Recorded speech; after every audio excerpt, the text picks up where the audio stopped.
Anwar, the main character in The Act of Killing, was in fact the 41st perpetrator I filmed, and long before I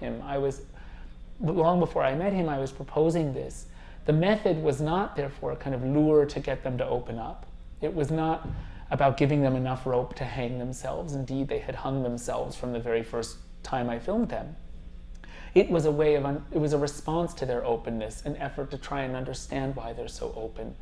And as I moved up the chain of command until I met Anwar, I wasn't looking for the right main character. Rather, I was exploring the nature of this impunity. And the whole journey I took with Anwar was turned out to be the core of that exploration. What did you see in Anwar that you didn't see in the 40-some others?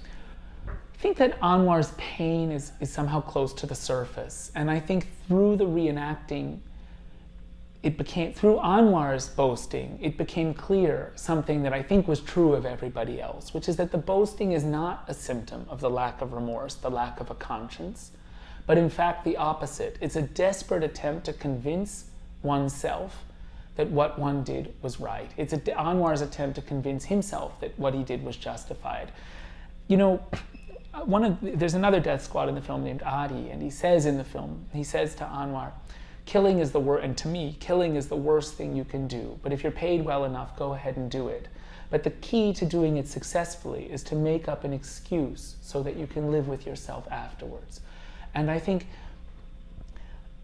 all of the perpetrators they killed, they were handed an excuse by the government justifying what they've done, and they've clung to dear life for that excuse. And in Anwar, perhaps because his pain is so close to the surface, he doesn't quite believe the excuse, and so he becomes more and more strident in the justification.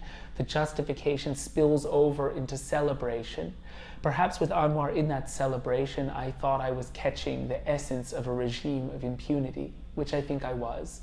And that's how the film has worked in Indonesia, unmasking this whole regime. But I think also I started to see that the paradox at the heart of all of this, which is that what appears to be a sign of the lack of remorse is the opposite. Actually, it's a sign of the conscience of the killer.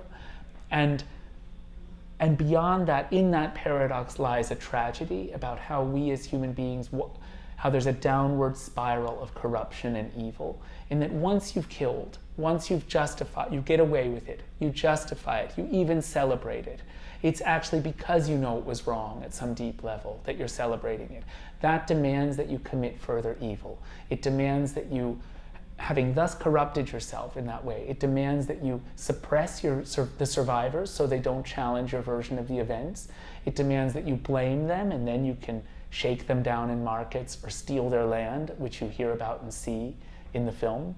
And it demands that you kill again, because if the army tells you now kill these people for the same reason as you killed the first, if you refuse the second time, it's tantamount to admitting that it was wrong the first time.